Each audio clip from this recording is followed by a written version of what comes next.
So chances are you clicked on this video because you're struggling in your rank and you want to become the best Marvel Rivals player to ever exist. And lucky for you, I'm here to tell you 5 easy tips that I guarantee will help you climb out of your rank. So I hope that you're able to take something from this, enjoy the video, and without further ado, let's get straight into it.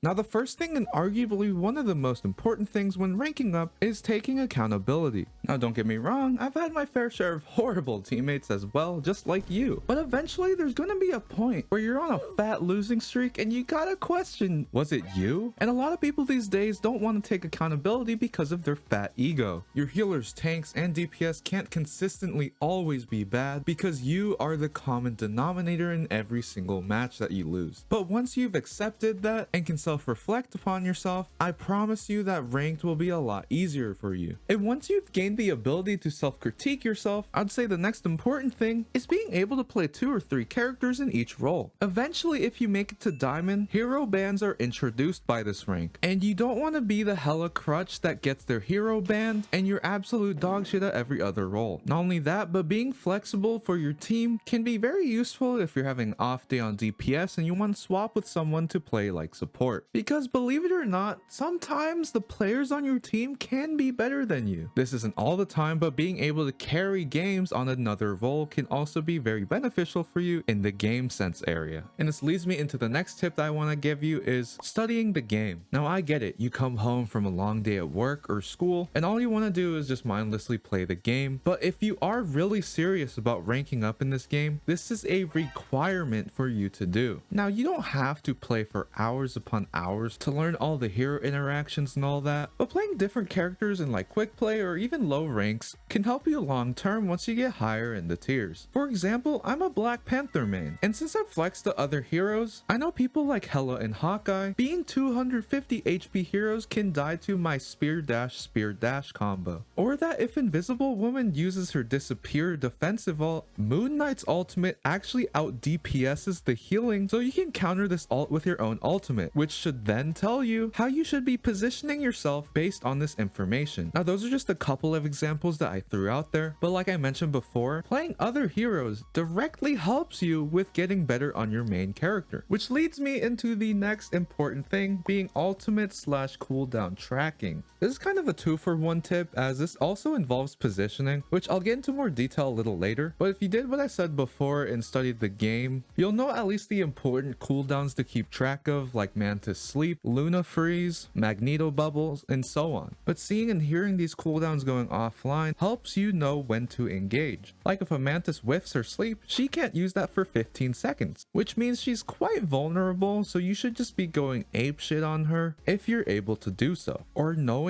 if a Luna Snow has her ultimate will help you determine what to do with your ultimate, or knowing what cooldowns are more valuable to trade for theirs. I would personally say trading a Black Panther ult for a Luna Snow ult is a very worthy trade in your favor, which you then can communicate to your Star-Lord or Psylocke or whatever other DPS character to go in with their ult and wipe the team, since they don't have a defensive ult any longer. Now, with all that said, how do you exactly track ultimates? And it's a lot more simpler than you think. Think about it like this. If you're on someone like Bucky, you're shooting them and you're getting your ultimate, but you haven't actually gotten a kill, pumping all that damage into someone like a tank and not getting any eliminations directly helps the healers in getting their ultimate. So if it's just kind of been stagnant, people are poking and just farming for ultimates, you can strongly assume that the healers have their ultimates by then. But the key thing that I mentioned is if you're not killing anyone. If you're killing people and getting your ultimate, especially if you killed a healer, you can have your ultimate faster than they can, and you should be engaging with it first before the healer can get their ultimate in time.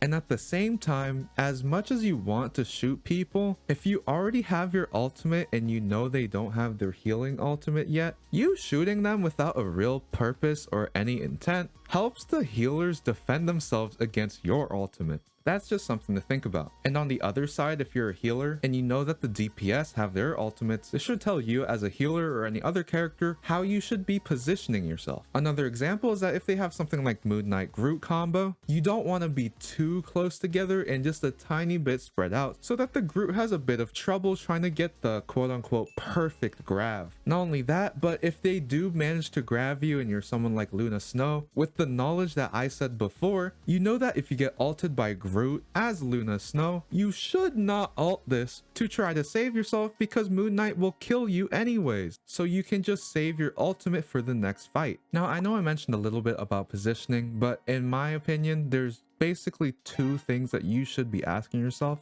to determine if you're in a good spot or not. And this can apply in literally every game. The questions being is that if you can do your job safely in this position, and can you do your job effectively? If you cannot say yes to both of these questions in the spot that you're in, then you are in a bad position. For example, Psylocke is an assassin type character with very high mobility. So while you may be shooting the tanks behind your strange shield very safely, you're not doing your job effectively, meaning that this is a bad spot. And then on the other side, if you're in their backline with no cooldowns shooting them, you're not doing your job safely and arguably not effectively. Now with a character like Psylocke, you should be abusing her invisibility as well as having 2 dashes, set up the one-shot combo, and get out safely with your dashes. Now you can answer yes to these questions because you're doing your job safely and effectively, being a threat in their backline, getting picks and getting back out safely because you have your cooldowns online. Then you can go to high ground poking at the tanks, which keeps you safe because in your mind you don't have your cooldowns yet and you're doing your job getting your cooldowns back so that you can set up an assassination again. Now positioning is different for all characters, as someone like Bucky and Black Panther don't want to be doing the same thing when it comes to positioning, but this leads me into the last tip I want to give you guys, being to abuse the replay system. And what do I mean by that? I mean going over your games and seeing what you could have done better. You can see how you position yourself,